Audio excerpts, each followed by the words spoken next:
নিরামিষের দিনে বাড়ির সকলের জন্য কী রেসিপি তৈরি করব সেই চিন্তা না করে আজকে আমার এই দুর্দান্ত স্বাদের সয়াবিনের রেসিপিটি বাড়িতে একবার ট্রাই করে দেখতে পারেন। খেতে কিন্তু ভীষণ ভালো হয়। আশা করি বাড়ির সকলের খুবই ভালো লাগবে আর মাছ মাংসের কথা একেবারে ভুলে যাবে। আর এই রেসিপিটি খেতে যতটা সুস্বাদু হয়, বানানো কিন্তু ভীষণ সহজ। অল্প কয়েকটি উপকরণ দিয়েই কিন্তু খুব সহজে এই রেসিপিটি বানিয়ে নিতে পারবেন। যাই হোক, নমস্কার বন্ধুরা, মিষ্টুস কিচেন অ্যান্ড ভ্লগে আপনাদের সবাইকে স্বাগত জানাই। আমার আজকের রেসিপি সয়াবিনের কোরমা। রেসিপিটি বানানোর জন্য প্রথমে সয়াবিনগুলো সিদ্ধ করে নেব। তার জন্য একটি কড়াইয়ে জল দিয়ে দিলাম 3 কাপ সয়াবিন, আর দিচ্ছি 1 চামচ লবণ। তারপর খুব ভালো করে নাড়িয়ে ঢাকা দিয়ে 2 মিনিটের মতো ফুটিয়ে সয়াবিনটা সিদ্ধ করে নেব। এবার একটি মশলা তৈরি করে নেব।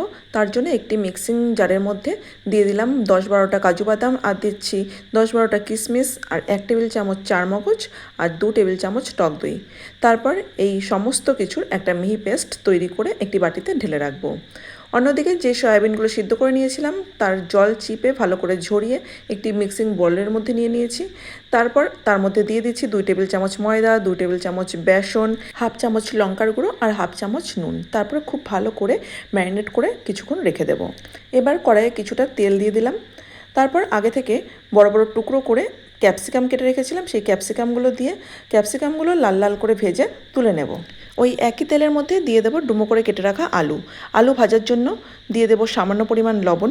তারপর আলুগুলোকেও খুব ভালো করে লাল লাল করে ভেজে তুলে নেব। এবার যেইটুক তেল বাকি ছিল সেই তেলের মধ্যেই ম্যারিনেট করা সয়াবিনগুলো দিয়ে দিচ্ছি। সয়াবিনগুলো দিয়েও সেই সয়াবিনগুলোকেও খুব ভালো করে ভেজে যখন লাল লাল হবে তখন সয়াবিনগুলোকেও তুলে নিতে হবে। সয়াবিনগুলো ভাজা হয়ে গেছে, এবার তুলে নেব। এবার কড়াইয়ে দিয়ে দেব 2 টেবিল চামচ সাদা তেল।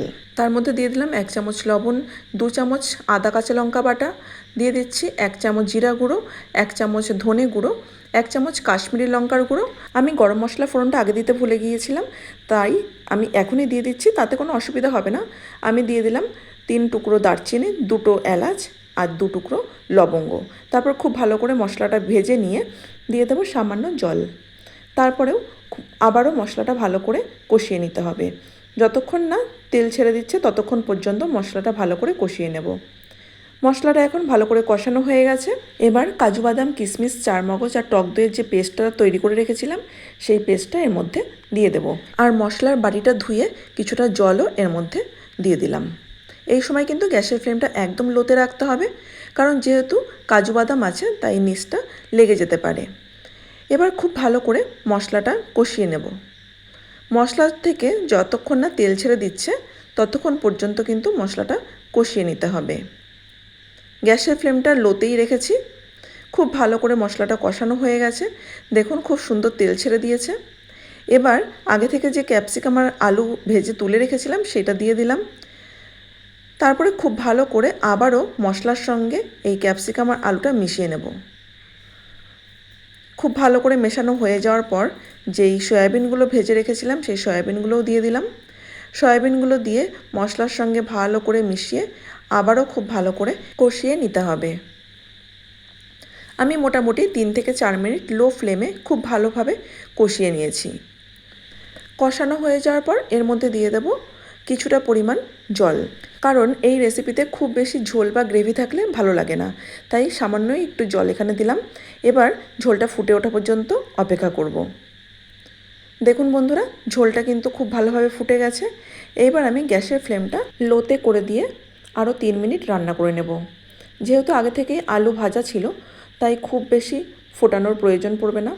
3 মিনিট পর দিয়ে দিলাম 1 চামচ চিনি আর 1 চামচ গরম মশলার গুঁড়ো আর কিছুটা পরিমাণ কাসুরি মেথি। তারপর খুব ভালোভাবে নাড়িয়ে 2 চামচ ঘি ছড়িয়ে ভালো করে মিশিয়ে গ্যাসটা অফ করে কিছুক্ষণ স্ট্যান্ডিং টাইমে ঢাকা দিয়ে রেখে দিলেই তৈরি কিন্তু রাজকীয় স্বাদের নিরামিষ সয়াবিনের কোরমা। খেতে কিন্তু অসম্ভব ভালো হয়। আপনারা কিন্তু অবশ্যই বাড়িতে একবার ট্রাই করবেন। বাড়িতে না বানালে কিন্তু আপনারা বুঝতেই পারবেন না যে এর স্বাদ এত ভালো হয়। আর বাড়িতে বানালে কিন্তু কমেন্টে লিখে জানাবেন যে আজকের এই রেসিপিটি আপনাদের কেমন লাগলো। আশা করি আজকের রেসিপিটি আপনাদের খুবই ভালো লেগেছে।